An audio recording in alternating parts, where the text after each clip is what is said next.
বলেন হুজুর দেখছেন? ও কই দেখলাম? ও কিছুই দেখেন না? ও হ্যাঁ দেখছি। কি দেখছেন?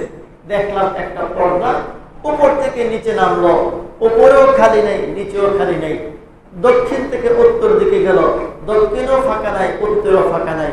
হযরত জিবরিল মুস্কি হেসে বলেন, ইয়া রাসূলুল্লাহ, আমার একটি ডানা আমি আপনাকে দেখানোর চেষ্টা করেছিলাম, আসমান জমিনের মাঝখানে জায়গা হয়নি।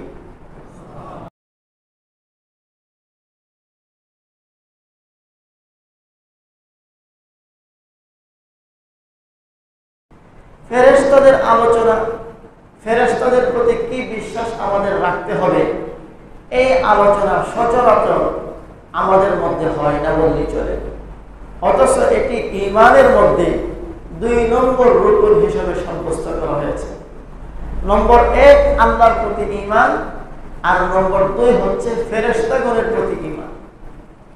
এই জন্য আপনাদের খেদমতে ফেরেশতাগণের ব্যাপারে আমাদের কি বিশ্বাস রাখার দরকার, কোরআন এবং হাদিসের আলোকে আপনাদের খেদমতে ইনশাআল্লাহ আলোচনা করব।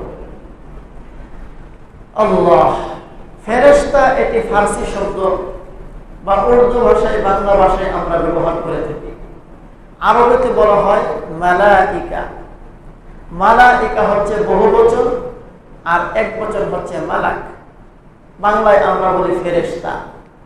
কোরআন কারিমে এবং হাদিস শরীফের মধ্যে ফেরেশতা শব্দ নেই। কি শব্দ এসেছে?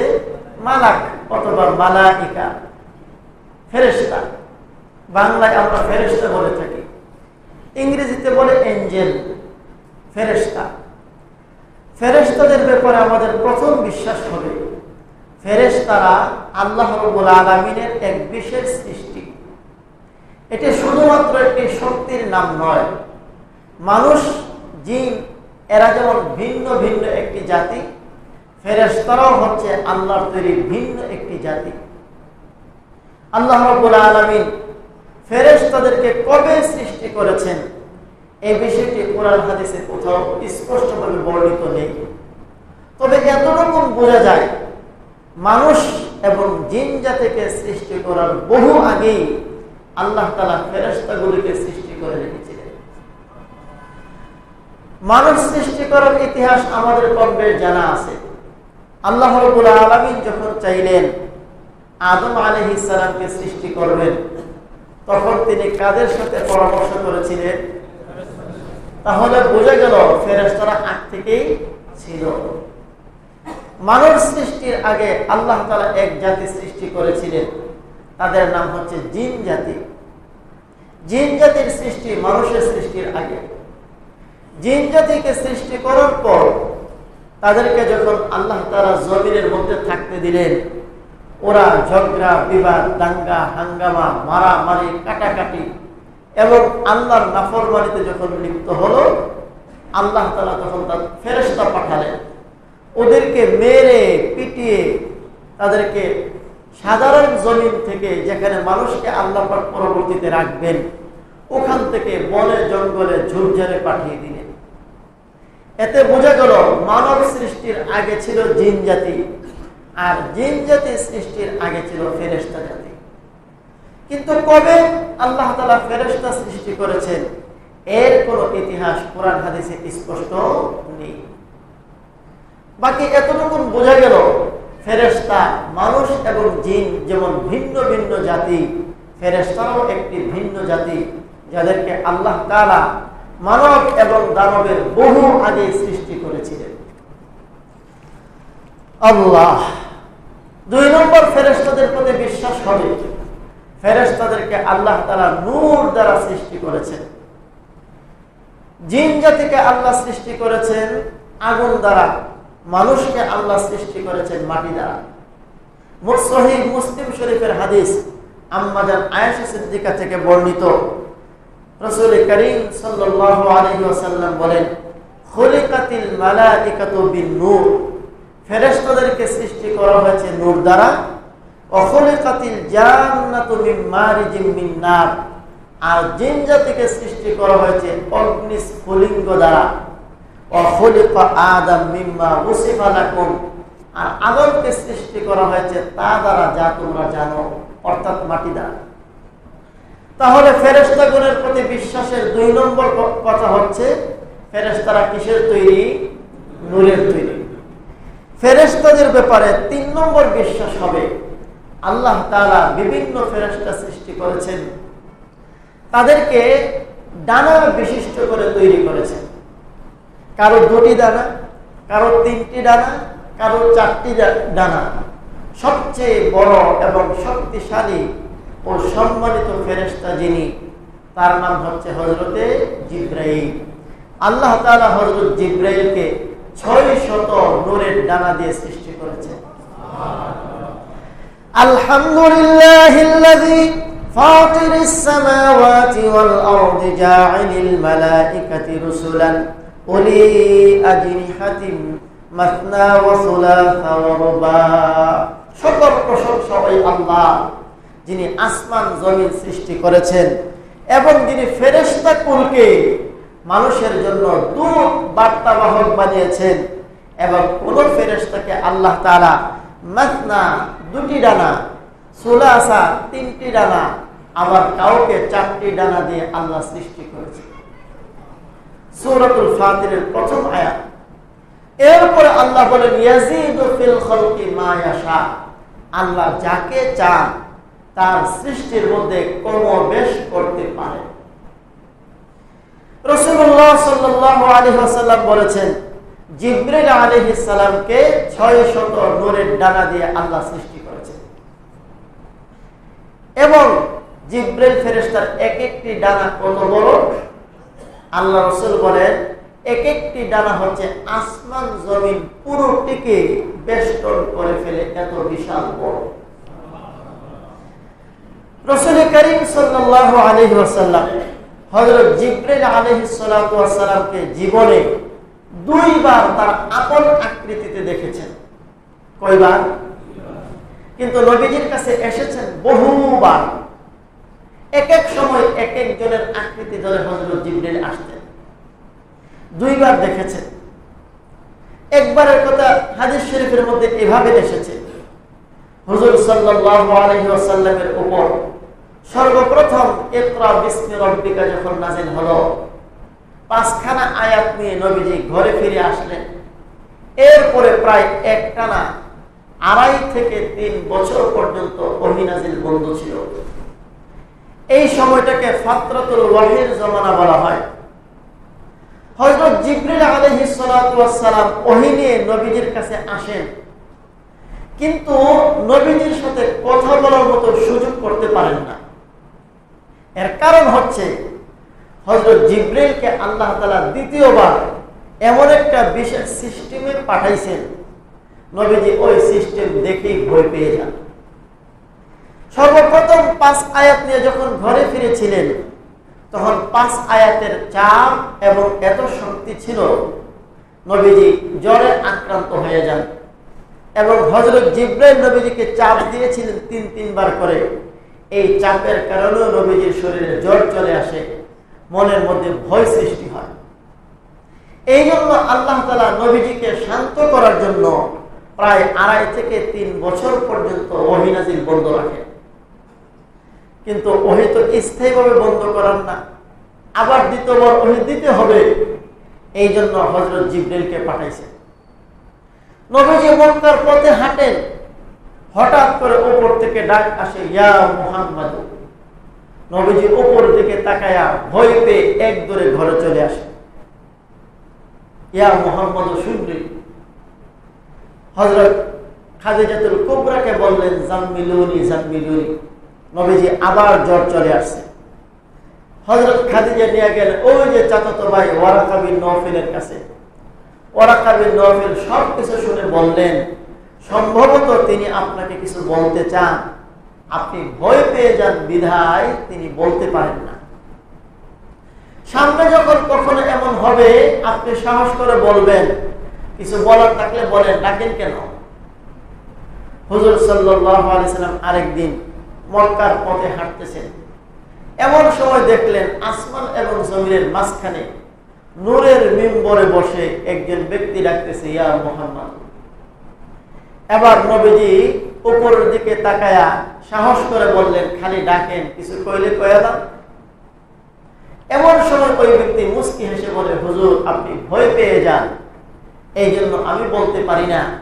আল্লাহ তাআলা একটি সূরা দিয়ে আমাকে পাঠিয়েছেন আর বলেছেন আসমান জমিনের মাঝখানে নূরের মিম্বরে বসে আমি যেন এই সূরাটা আপনাকে শিক্ষা দিই, কিন্তু আমি যখনই ডাক দেই আপনি ভয় পান, এই জন্য আমি আপনাকে শোনাইতে পারি না।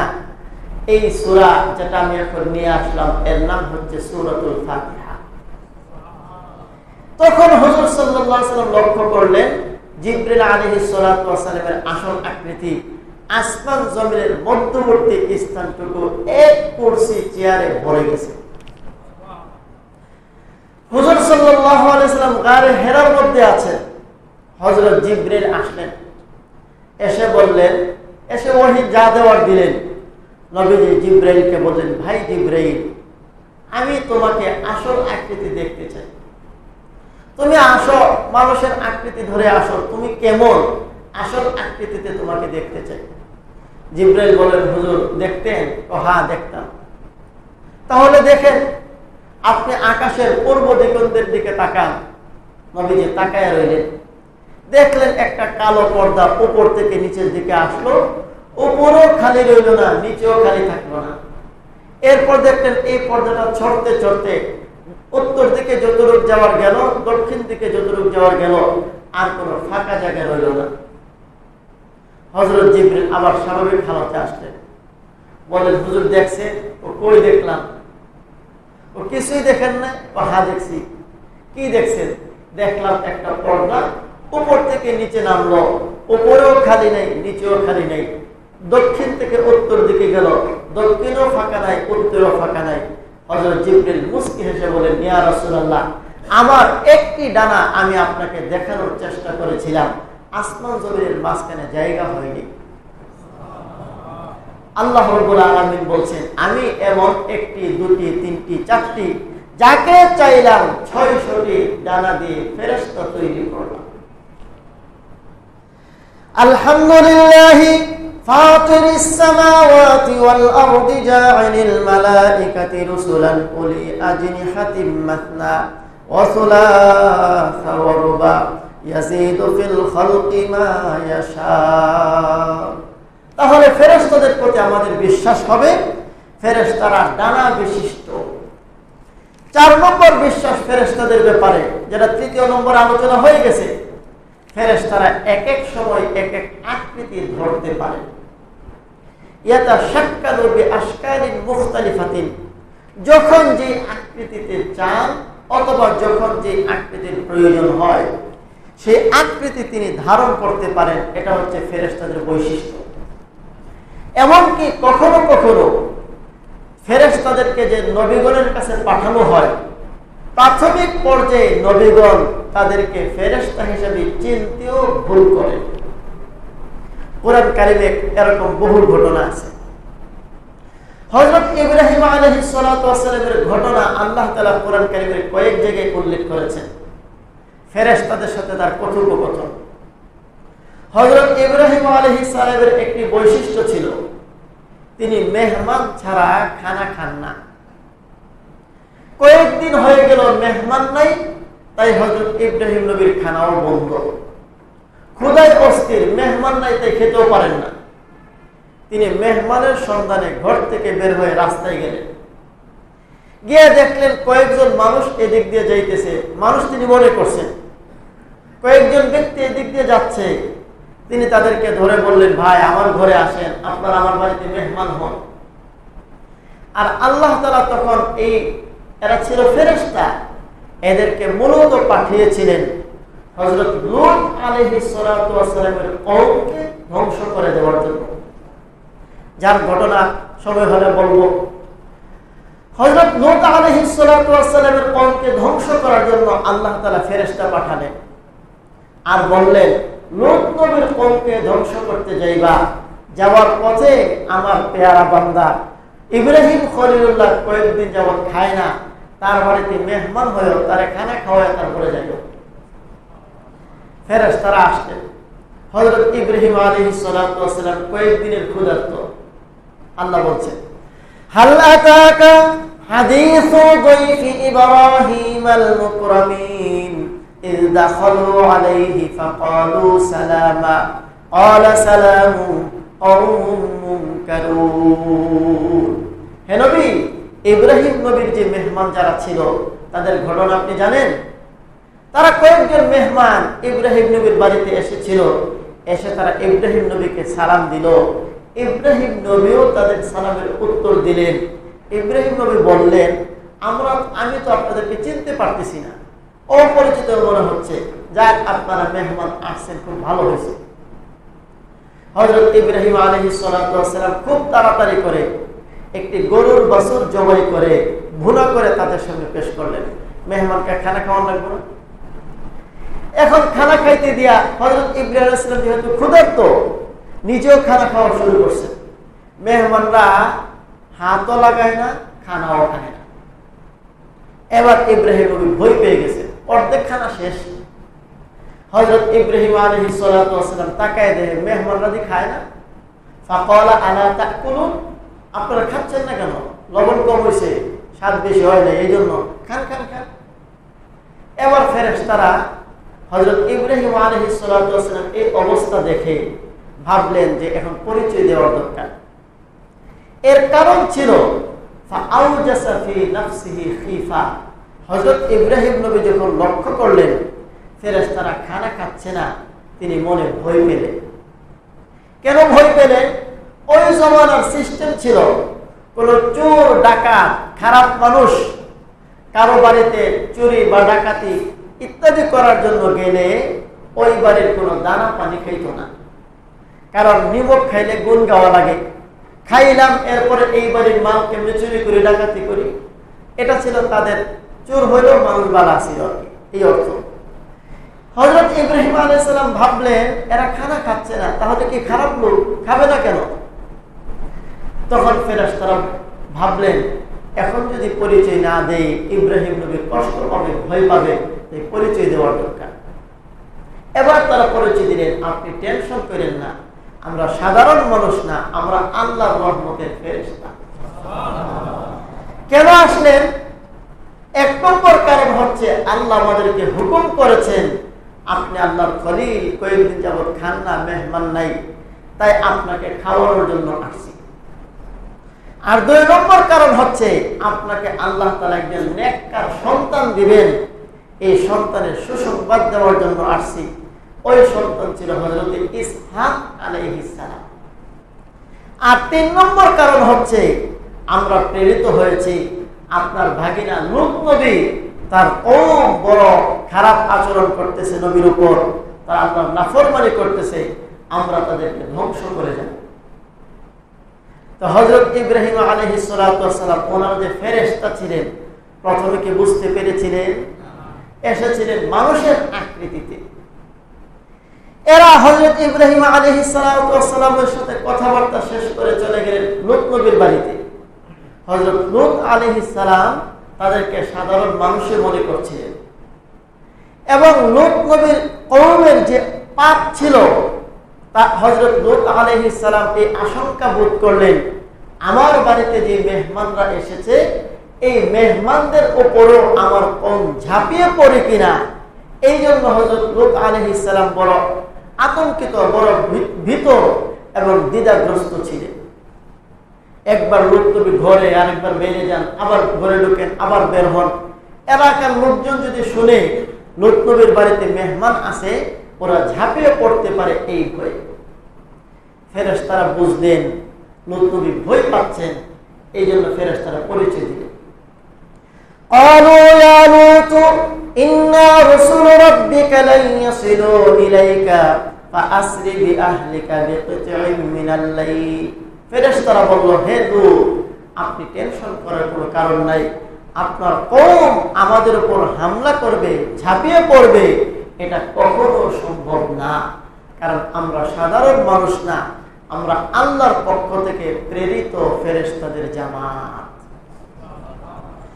তাহলে আমরা কি বুঝলাম? ফেরেশতারা বিভিন্ন আকৃতি, রূপ ধরতে পারে। হযরত রাসূল করিম সাল্লাল্লাহু আলাইহি ওয়াসাল্লামের কাছে হযরত জিবরাইল যে আসতেন এক এক সময় এক এক সাহাবীর বেশ ধরে আসতেন, তবে অধিকাংশ সময় হযরত দিহইয়া কালবি রাদিয়াল্লাহু তাআলা আনহুর বেশ ধরে আসতেন। গত জুমায় হাদিস বলেছিলাম, প্রায় বুখারী শরীফ সহ প্রায় সব হাদিসের কিতাবে একটি হাদিস আছে, হাদিসের নাম হচ্ছে হাদিসে জিবরাইল।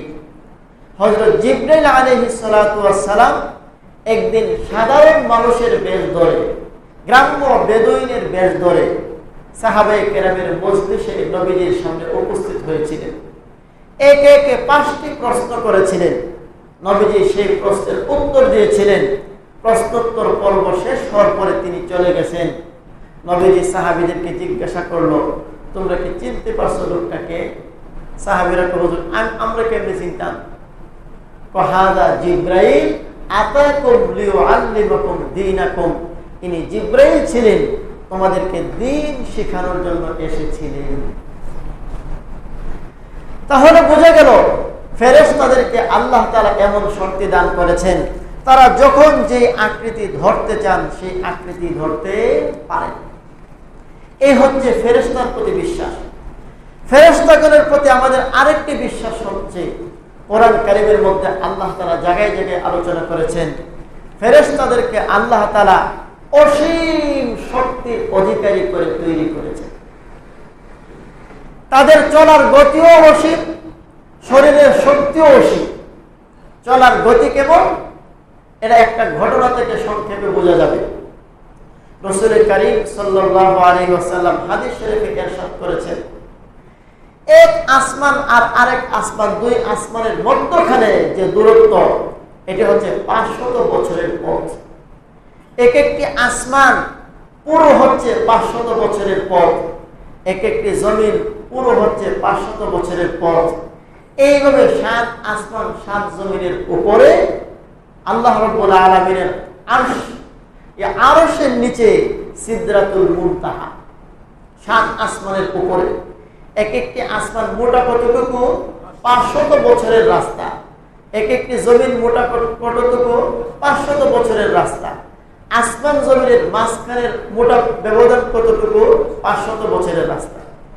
এই 500 বছরও আবার রিকশার গতি হিসাবে নয়, টেম্পোর গতি হিসাবে নয়, প্রাইভেট কারের গতি নয়, বিমান রকেটের গতি নয়। কিসের গতিতে? আলোর গতিতে। সেই ইতিহাস টানতে গেলে লম্বা সময় লাগবে। এতে বোঝা গেল এই আসমান জমিন এবং 7 আসমান 7 জমিন এই সব কিছু অতিক্রম করতে আলোর গতিতে চললেও কত হাজার হাজার বছরের প্রয়োজন। হযরত জিবরাইল আলাইহিস সালাতু ওয়াস সালাম সিদরাতুল মুনতাহায়, আর এদিক থেকে হযরত ইউসুফ আলাইহিস সালামকে তার ভাইয়েরা কেনানের কুয়ার মধ্যে ফেলে দিয়েছে। ফেলে দেওয়ার পরে পানি পর্যন্ত পৌঁছতে কয় ঘন্টা সময় লাগবে? 1 সেকেন্ড না আরো কম লাগবে। হযরত জিবরাইল আলাইহিস সালামকে আল্লাহ পাক হুকুম করলেন, ও জিবরাইল, আমার পয়গম্বর ইউসুফকে তার ভাইয়েরা কই ফেলেছে, পানিতে পড়ার আগে আগে ইউসুফকে তোমার হাতে তুলে নাও। হযরত জিবরাইল আলাইহিস সালাতু ওয়াস সালাম তার 600 নূরের পাখা টান দিয়ে সিদরাতুল মুনতাহা থেকে কেনানের কুয়ায় চলে আসলেন। এখনো পর্যন্ত ইউসুফ পানিতে পৌঁছে নাই। কেমন গতি বিশিষ্ট! আল্লাহ তাআলা কোরআন কারীমের মধ্যে বলেন, আল্লামাহু শাদীদুল কুওয়া যু মিররাতিন ফাস্তাওয়া ওয়া হুয়া বিল উফুকিল আ'লা। আমার নবীকে যে ফেরেশতা কোরআন কারীম শিক্ষা দিয়ে থাকেন, তিনি বিরাট প্রচন্ড ক্ষমতার অধিকারী ফেরেশতা জিবরাইল। ইন্নাহু লাকাউলু রাসূলিন কারীম যী কুওয়াতিন ইনদা যিল আরশি মাকিন মুতাইন সাম্মা আমিন। কয়েকটা বৈশিষ্ট্য আল্লাহ তাআলা হযরত জিবরাইলের তুলে ধরেছেন। ইন্নাহু লাকাউলু রাসূলিন কারীম, নিঃসন্দেহে এই কোরআন একজন সম্মানিত ফেরেশতা বহন করে নিয়ে আসে। যী কুওয়াতিন, তিনি প্রচন্ড শক্তির অধিকারী। আল্লাহ তাআলা যখন বলেন বড় শক্তির অধিকারী, তাহলে কি পরিমাণ শক্তি হবে? কয়েকটি ঘটনা সংক্ষেপে বললেই লম্বা সময়ের প্রয়োজন হবে। জিবরাইল আলাইহিস সালাতু ওয়াস সালামের কি পরিমাণ শক্তি একটু আগে বলেছিলাম। হযরত জিবরাইল আলাইহিস সালাম সহ ফেরেশতাদের জামাত এসেছিলেন ইব্রাহিম নবীর বাড়িতে। উদ্দেশ্য ছিল মূল লূত আলাইহিস সালামের কওমের কাছে যাবেন, তাদের কওমকে ধ্বংস করে দিবেন। বর্তমানে আছে জর্ডানে ডেড সি, মৃত সাগর। হযরত লূত আলাইহিস সালামের যে বস্তিটা ছিল, হযরত জিবরাইল আলাইহিস সালাম আসলেন ফেরেশতাদেরকে নিয়ে, এসে বলেন, হে আল্লাহর পয়গম্বর লূত, আপনি এবং আপনার প্রতি যারা ঈমান এনেছে এদেরকে নিয়ে রাতের অন্ধকারে এই বস্তি ছেড়ে অন্যত্র চলে যান। আমরা এসেছি এই কওমকে ধ্বংস করব। কিভাবে ধ্বংস করেছেন? পুরো বস্তিকে কয়েক তবক মাটি সহ নিচ থেকে উঠিয়ে এই বস্তিকে আসমানে নিয়ে উল্টো করে আল্লাহ তাআলা ছেড়ে দিন। فجعلها عاليها سافلها وأمطرنا عليها حجارة من سجيل। আল্লাহ বলেন, আমি উপরকে নিচু করলাম, নিচকে উপর করলাম, এরপরে উপর থেকে পাথরের বৃষ্টি দিয়ে সবগুলোকে মিসমার করে দিই। আজও সেই দৃশ্য আছে। জর্ডানের মৃত সাগর ডেড সি, শুধু পানি আছে, কোনো মাছ, কীট পতঙ্গ, পোকামাকড় ওই পানিতে জন্মায় না। আল্লাহর কুদরতের নিদর্শন এখনো আল্লাহ রেখে দিয়েছেন।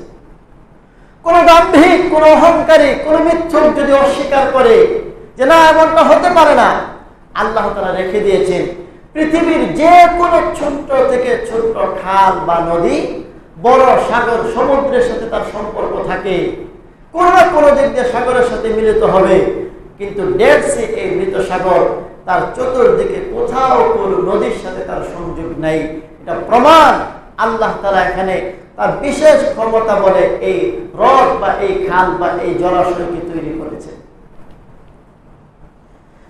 আল্লাহ ওয়ান্না সামুদ ফাউহলিকু বিত্তাগিয়া। জিবরাইল ফেরেশতার গায়ে কি পরিমাণ শক্তি!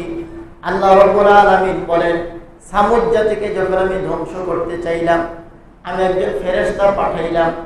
ফেরেশতা শেষ রাতে আসলো, এসে শুধু একটা আওয়াজ দিল। এক আওয়াজে, এক বিকট আওয়াজে সামুদ জাতির সবগুলো মানুষ মুহূর্তের ভিতরে কলজা ফাইটা জায়গাতে শেষ।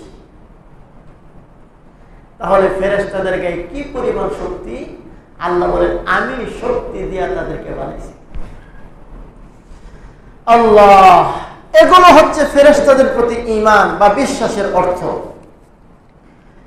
আল্লাহ রাব্বুল আলামিন ফেরেশতাদের গুণাগুণ উল্লেখ করেছেন।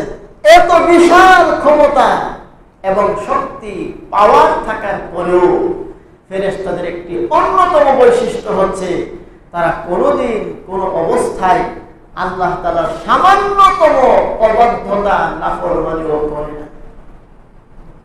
আমাদের কি আছে? কোরআন কারীমের জায়গায় জায়গায় আল্লাহ আমাদেরকে বলেছেন মানুষ নিতান্তই দুর্বল দুর্বল দুর্বল। ফেরেশতাদেরকে বলেছেন তাদেরকে আমি শক্তি দিয়ে তৈরি করেছি। ওই শক্তিশালী ফেরেশতা মুহূর্তের জন্য আল্লাহর নাফরমানি করে না। আর মানুষ এত দুর্বল হওয়ার পরেও মুহূর্তের জন্য বললেও বলা যায় আল্লাহর ইবাদত হুকুম ঠিক মতো মান্য করে না। আল্লাহ বলছেন, লা ইয়াসুনাল্লাহা মা আমারহুম ওয়া ইয়াফআলুনা মা ইউমারুন। ফেরেশতাদেরকে আল্লাহ তাআলা এমন ভাবে সৃষ্টি করেছেন, লা ইয়াসুনাল্লাহা মা আমারহুম, আল্লাহ তাদেরকে যা করতে বলেন সামান্যতম তারা ফেরেশতারা আল্লাহর হুকুমের অবাধ্য হয় না। যা করার জন্য বলেন তাই তারা করে। তাহলে ফেরেশতাদের প্রতি আমাদের বিশ্বাস, ফেরেশতারা আল্লাহ তাআলার অনুগত বান্দা, তাদের থেকে সামান্যতম নাফরমানি, আল্লাহ তাআলার নাফরমানি হওয়া কখনো সম্ভব নয়। ফেরেশতাদের ব্যাপারে আমাদের আরেকটি বিশ্বাস হচ্ছে ফেরেশতারা সর্বদাই কোন না কোন আল্লাহ তাআলার তাসবিহর মধ্যে লিপ্ত আছে। কোনো না কোনো তাসবিহের মধ্যে ফেরেশতারা লিপ্ত আছে। ওয়ায়ুসাব্বিহু আর-রা'দু বিহামদিহি ওয়াল মালাঈকাতু মিন খিফাতিহি। ওয়ায়ুসাব্বিহু আর-রা'দ, রা'দ হচ্ছে বিজলি, বজ্রপাত, আমরা বলি ঠাড়া। এই যে ঠাড়া, বজ্রপাত, বিজলি চমকায়, একটা আওয়াজ হয় বিকট। আল্লাহ রাব্বুল আলামিন বলছেন এটি শুধুমাত্র আওয়াজ নয়, এটি হচ্ছে আমি আল্লাহর ভয়ে সে তাসবিহ পাঠ করে। ওয়াল মালাঈকাতু মিন খিফাতিহি, এবং ফেরেশতাকুল আমি আল্লাহর ভয়ে সব সময় তাসবিহ পাঠে নিয়োজিত আছে। ওই যে শুরুতে বলেছিলাম আদম আলাইহিস সালামকে সৃষ্টি করার জন্য আল্লাহ তাআলা পরামর্শ চাইলেন ফেরেশতাদের কাছে, আর ফেরেশতারা উত্তরে বলেছিল, আয় আল্লাহ, আপনি কি এমন জাতি বানাবেন যারা মারামারি কাটাকাটি করবে, অথচ আমরাই তো আছি। ওয়া নাহনু নুসাব্বিহু বিহামদিকা ওয়া নুকদ্দিসু লাকা, আমরা আপনার তাসবিহ পাঠ করি, আমরা আপনার প্রশংসা করি, আমরা আপনার পবিত্রতা বর্ণনা করি। আমরা তো কখনো সামান্য সময়ের জন্য বিরক্তি, অস্থিরতা প্রকাশ করি না।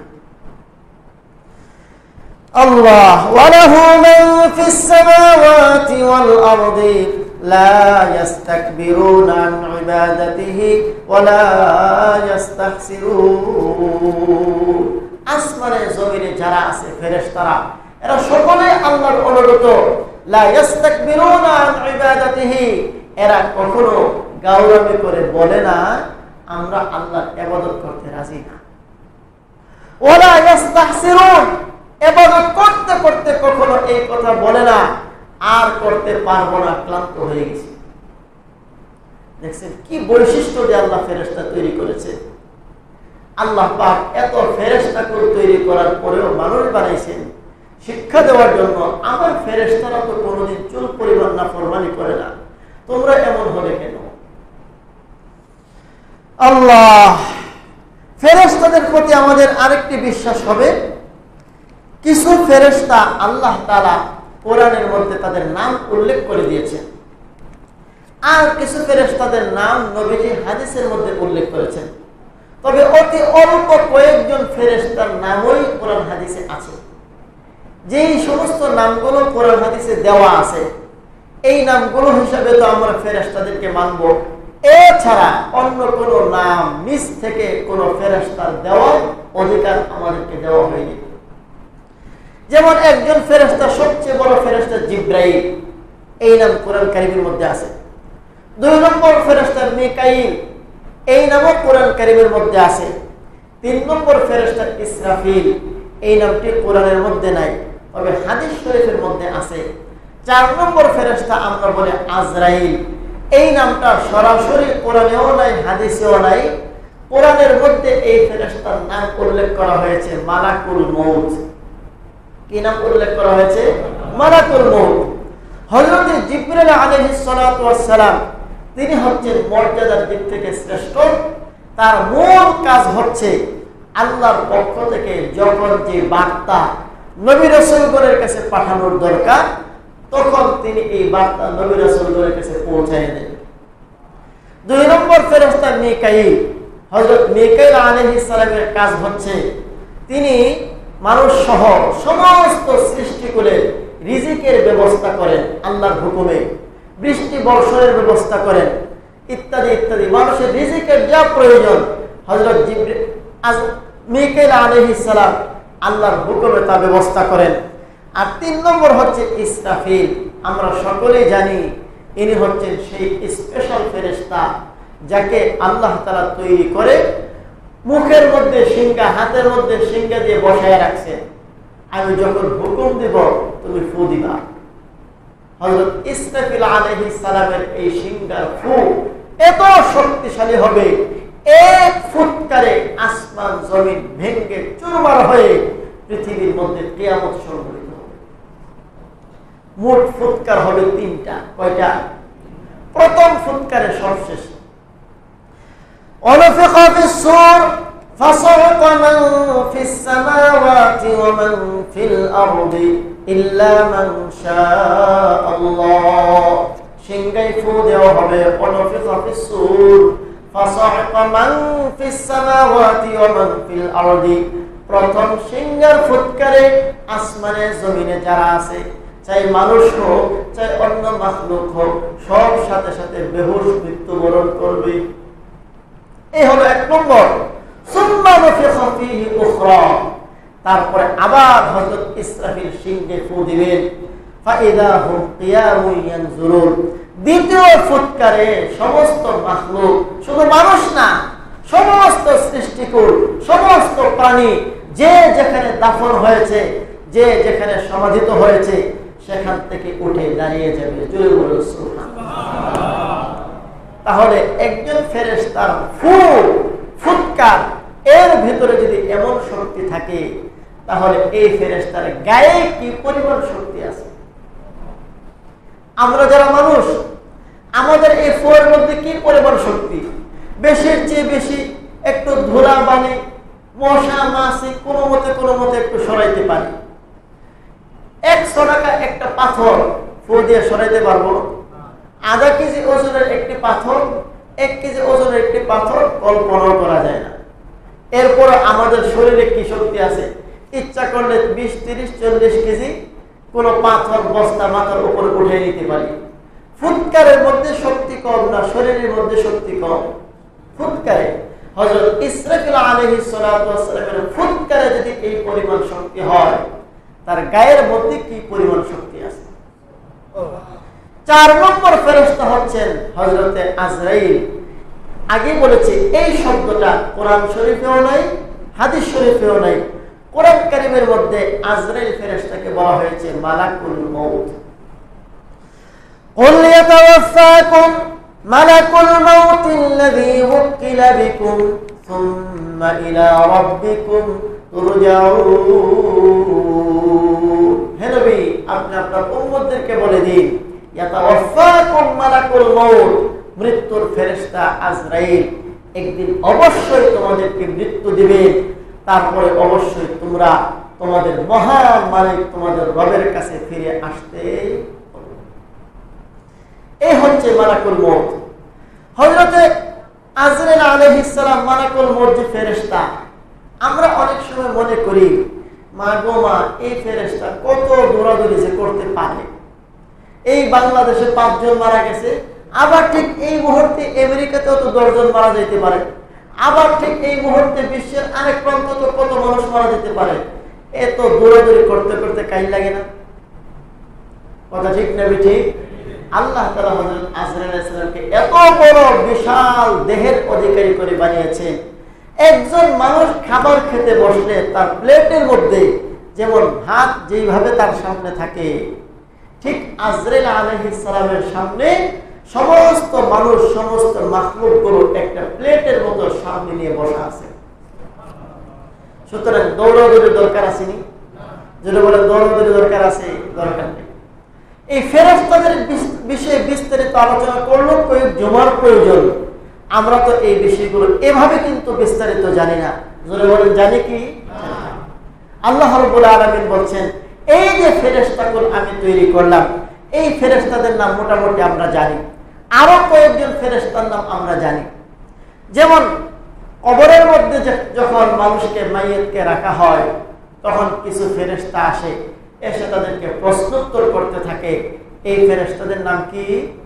মুনকার নাকির। এই যে আমরা জানি, আসলে মুনকার এবং নাকির এগুলো ফেরেশতার নাম নয়। এই দুটি হচ্ছে ফেরেশতার গুণ বা বৈশিষ্ট্য। মুনকার শব্দের অর্থ হচ্ছে অপরিচিত, নাকির শব্দের অর্থ ঠিক এরই কাছাকাছি, অপরিচিত, অপছন্দনীয়।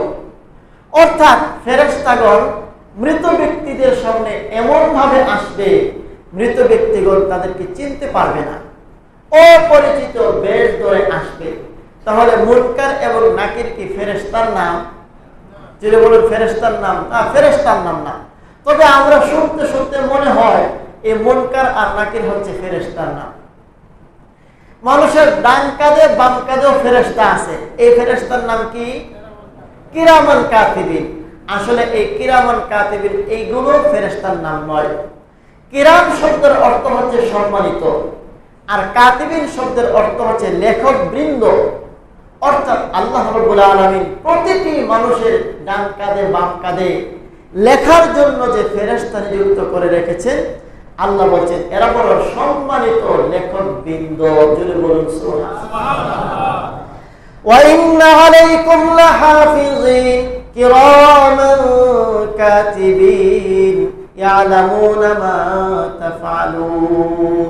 আল্লাহ বলেন তোমাদের আমল সংরক্ষণ করার জন্য আমি আল্লাহ বড় সম্মানিত ফেরেশতাদেরকে নিযুক্ত করে রেখেছি।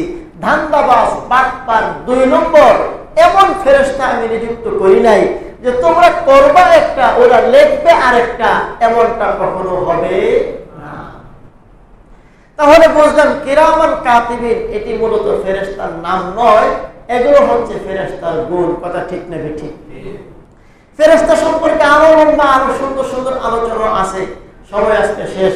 আল্লাহ তাআলা আমাদেরকে ফেরেশতাদের ব্যাপারে যেভাবে বিশ্বাস রাখার দরকার এভাবে বিশ্বাস রাখার তৌফিক দান করুন। সকলে বলে আমিন। ওয়া আখিরু দাওয়ানা আলহামদুলিল্লাহি রাব্বিল আলামিন।